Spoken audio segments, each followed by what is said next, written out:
ഭാഗവത ഹൃദയം സേവാ സംഘത്തിന്റെ ധർമ്മസാധന 5125 തഴവ പുലിമുഖത്ത് ഭദ്രാഭഗവതി ക്ഷേത്രത്തിൽ ഞായറാഴ്ച നടക്കും. ഇതിന്റെ ഭാഗമായി നടക്കുന്ന സമ്മേളനം കരിവാറ്റ ഗോലോകാശ്രമ മഠാധിപതി സ്വാമി വാസുദേവൻ ഉദ്ഘാടനം ചെയ്യും. എസ് ജഗന്നാഥവർമ്മ പുലിമുഖം അധ്യക്ഷത വഹിക്കും. പ്രഥമ ഭാഗവത ഹൃദയ ആചാര്യ പുരസ്കാര സമർപ്പണം ഭാഗവത സംസ്കാര പ്രചാരണ വേദി സംസ്ഥാന പ്രസിഡന്റ് ചിട്ടുകുളങ്ങര ജയറാം നിർവഹിക്കും.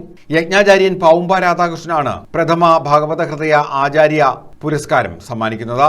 നേരത്തെ ആചാര്യനായിരുന്ന കുടജാദ്രി അനിൽ ബാബു, അദ്ദേഹം യജ്ഞ സമയത്ത് തന്നെ വിഷ്ണു പദത്തിൽ പ്രാപിച്ച ഒരു വ്യക്തിത്വമാണ്. അദ്ദേഹത്തിന്റെ അനുസ്മരണാർത്ഥം പ്രഥമ ഭാഗവത ഹൃദയ ആചാര്യ പുരസ്കാരം അത് സമർപ്പിക്കുന്നത് ഇത്തവണ ഏറ്റുവാങ്ങുന്നത് ശ്രീ പാവുമ്പ രാധാകൃഷ്ണൻ അവറുകളാണ്. അത് കഴിഞ്ഞിട്ട് അതേപോലെ തന്നെ യജ്ഞശാലയിൽ വിഷ്ണുപദം പൂകിയ ഒരാളാണ് പൗരാണികനായിരുന്ന ശാസ്താംകുട്ട ബിജു എന്ന അദ്ദേഹത്തിന്റെ പേരിൽ പ്രഥമ ഭാഗവത ഹൃദയ പൗരാണിക പുരസ്കാരം, ഇങ്ങനെ 2 പുരസ്കാര സമർപ്പണങ്ങൾ ഈ ചടങ്ങിൽ നടത്തുന്നത്. പെരളിയിലില്ലം പരമേശ്വരൻ നമ്പൂതിരി പുരാണ പ്രശ്നോത്തരി പുരസ്കാര സമർപ്പണവും നിർവഹിക്കും.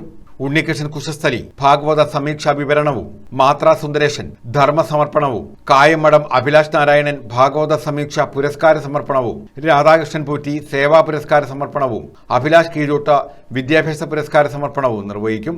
ഔദ്യോഗിക മേഖലകളിൽ പ്രവർത്തിക്കുന്ന അധ്യാപകർക്ക് അല്ലെങ്കിൽ അതുമായി ബന്ധപ്പെട്ട് നിൽക്കുന്നവർക്ക് പെൻഷൻ തുടങ്ങിയ സഹായങ്ങൾ സർക്കാർ തലത്തിൽ നൽകുന്നുവെങ്കിൽ അതേപോലെ തന്നെ സമൂഹത്തിന് സേവനം നൽകിക്കൊണ്ടിരിക്കുന്ന ഈ സാൻമാർഗിക സാംസ്കാരിക മേഖലകളിലെ വളരെയധികം സാന്നിധ്യം അല്ലെങ്കിൽ സഹായം നൽകിക്കൊണ്ടിരിക്കുന്ന ഈ പൗരാണിക പ്രമുഖരായുള്ള അല്ലെങ്കിൽ ആ മേഖലയിൽ പ്രവർത്തിക്കുന്നവർക്ക് വേണ്ടുന്ന സഹായം ലഭ്യമാക്കുക എന്ന ഒരു സദുദ്ദേശ്യപരമായ സംഘടനയാണ് ഭാഗവത ഹൃദയം എന്ന് സൂചിപ്പിച്ച് കഴിഞ്ഞിരിക്കുന്നു.